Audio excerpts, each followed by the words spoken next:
আজকে সকাল সকাল উঠে পড়ে ফ্রেশ হয়ে গেছি। বাইরে তখনও অন্ধকার। রেডি হয়ে গেলাম নতুন একটা জায়গায় যাব বলে। এটা হচ্ছে আমাদের সোসাইটির মিষ্টি একটা বাচ্চা। তারপর বাইকে উঠে পড়লাম। সকাল সকাল বেরোনোর কারণ হচ্ছে যাতে রাস্তা ফাঁকা থাকে আর গরম কম লাগে।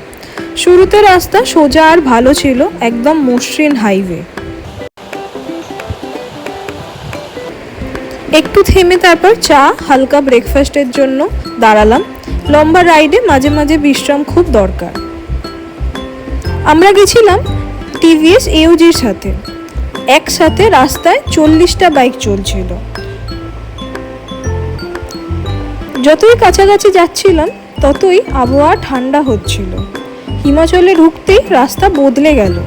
পাহাড়ি রাস্তা, পাশ দিয়ে গভীর জঙ্গল আর ঠান্ডা হাওয়া। এটা শহরের বাইরে বেরিয়ে আসা একদম পারফেক্ট জায়গা। অবশেষে আমরা পৌঁছালাম কাশোলি। লং রাইড ছিল কিন্তু একদম ক্লান্ত লাগেনি। এটা হচ্ছে আমাদের রিসর্টের কিছু ফটো। শহরের কোলাহল ছেড়ে পাহাড়ে এসে মনটা যেন হালকা হয়ে যায়। আবার আমি কিছু বাচ্চা পেয়ে গেছি এখানকার। রাতে হয়েছিল একটা ব্যান্ড প্রোগ্রাম এওজির তরফ থেকে। আজকের মতো শেষ, আবার দেখা হবে পরের ভিডিওয়ে।